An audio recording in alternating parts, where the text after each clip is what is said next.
Baik, terima kasih rekan-rekan media dari Kabupaten Bandung. Pada tanggal 22 Juni ditetapkan tersangka oleh Kejari rekan hilir, khususnya khusus yang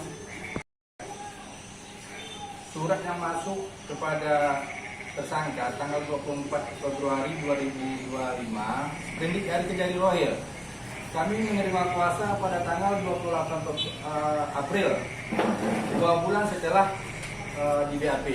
Artinya, Kasipitsus Kabupaten Rokan Hilir dalam pemeriksaan BAP untuk tersangka tidak menyusun KUHP berdasarkan pasal 142 KUHP Undang-Undang 20 tahun 2005 tentang KUHP. Pasal 142 jelas sangat ditegaskan bahwa tersangka, terdakwa, pelapor, saksi korban wajib didampingi advokat. Setelah kita wawancara kepada tersangka yang hari ini ditetapkan, bahwa awalnya tidak ada pihak dari Kejari khususnya bagian khusus menyampaikan apakah saudara perlu didampingi advokat, tidak ada penyampaian itu. Akhirnya kami keberatan kemarin, termasuk rekan kita arahkan surati khusus agar diperiksa ulang. Setelah diperiksa ulang, hari ini diperiksa ulang. Sepertinya BAP yang awal itu hanya tadi memang dilakukan perubahan. Di sana ditetapkan undang-undang tipikor juga Undang-Undang 20 tahun 2021 tentang perubahan Undang-Undang tentang tipikor ataupun Undang-Undang nomor 1 tahun 2026 pasal 603 tentang korupsinya. Yang jelas pengakuan BAP ulang tadi atau penyampaian ulang dari tersangka bahwa dia tidak ada menerima uang di dalam perkara ini tentang dana CPP disebut Kabupaten Rokan Hilir. Artinya perkara ini masih menurut kami masih kabur. Kenapa? Kenapa ditetapkan tersangka pada sore hari ini sudah diperiksa? Seharusnya periksa dulu yang lainnya, pimpinannya, baru ditetapkan. Pada hari ini ditetapkan 2 orang tersangka. Untuk tersangka sudah diamankan oleh khusus. Kami menghargai penegakan hukum. Kita yang salah tidak salah, apalagi tentang tipikor. Cuman ya hukum acara harus dijalankan dengan hukum yang baru. Ini 142-nya mungkin karena adanya masuk surat di BAP ulang. Nih, setelah di BAP ulang langsung tersangka. Artinya BAP langsung kelar. Kalau menurut kami seharusnya setelah di BAP atau besok lusa baru digelar, baru kita tersangka. Kami tadi sudah menyampaikan pimpinannya harus diperiksa dulu dan terangkan karena uang ini atas arahan pimpinannya. Jadi harapan kami dari penasihat hukum tegakkan, kita mari menegakkan hukum, cuman usut sampai tuntas siapa aja yang pihak-pihak terkait dengan perkara ini, termasuk pimpinannya. Demikian dari saya, untuk kita serahkan kita Akel, Anda sampaikan silakan. Dan kami saudara YN, dan dalam keterangan tersebut dan kami sudah menguraikan semuanya, siapa-siapa dugaan yang menerima, ya kan? Dan siapa-siapa juga dugaan yang telah melakukan penandatanganan cek kosong. Jadi terkait cek kosong itu kami meminta kepada Kejari untuk mengusut tuntas. Ada istilahnya dalam hukum itu azas semua orang sama di hadapan hukum, ya kan? Jadi semuanya harus yang terlibat yang dalam perkara ini harus dilakukan pengusutan. Tidak ada tebang pilih dalam penegakan hukum.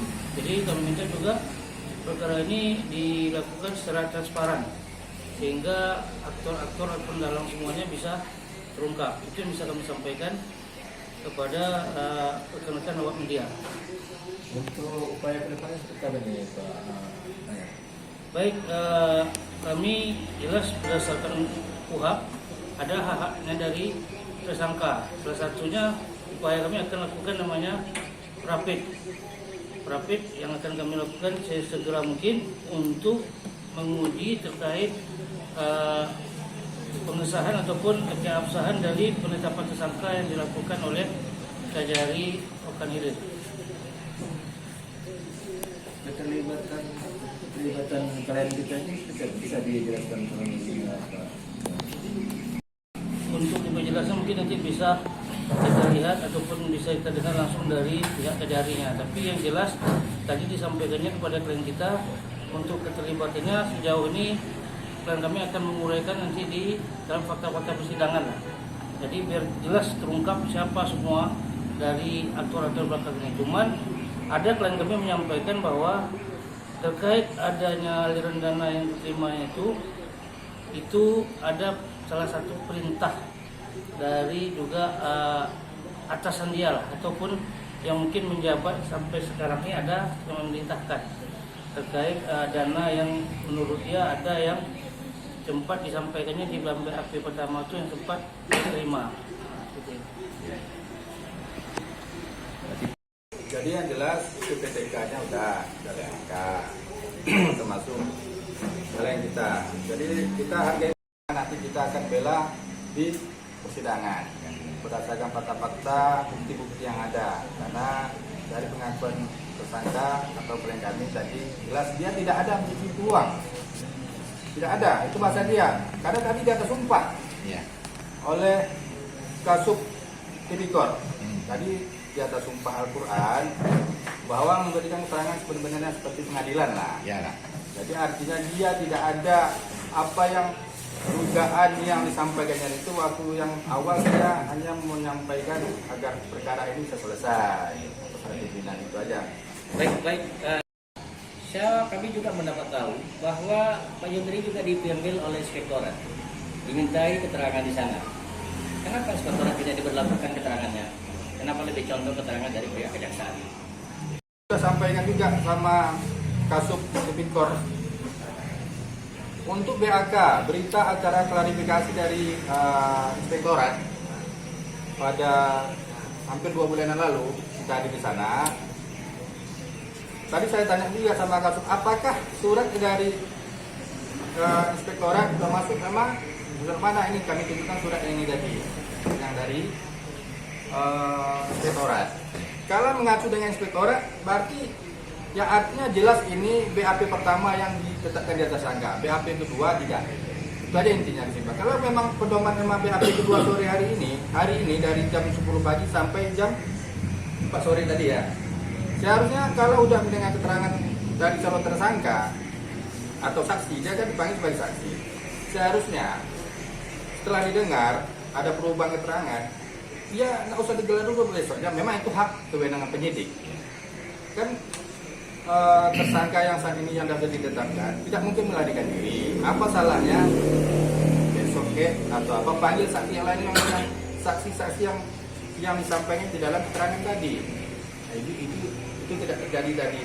Makanya kita tetap menghargai proses hukum dan mungkin menghalang-halangi kinerja dari Pisus Kajari Rohil.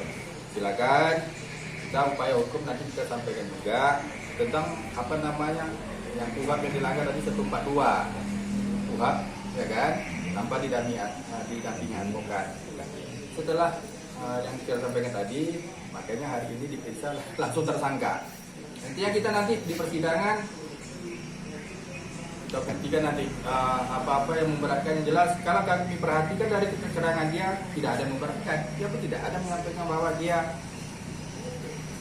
lakukan ini sebenarnya ya kesalahan administrasi. Bagaimana Pak menurut Bapak? Kalau memang arahan dari pimpinannya itu PA guna anggaran, itu wajib diperiksa. Wajib hukum diperiksa, dimintai keterangan oleh penyidik tipikor, penyidik Pisus dipanggil dulu PA-nya, keterangan apakah benar yang disampaikan ini dan beda yang baru. Menurut hemat kami, posisi dia sebagai bendahara udah dinonaktifkan.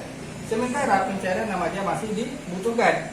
Makanya ada cek kosong kan? Cek kosong ditandatangani oleh PA dan bendahara, sementara dia tidak bendahara lagi. Artinya di situ fiktif. Nah, kenapa? Memang karena ini arah pimpinan mau tidak mau namanya bawahan itu tanda tangan lah. Apalagi? Tadi kan terlalu tegak kali di situ kan. Ya. Ada mau ditambah-tambah tanpa harus bendera.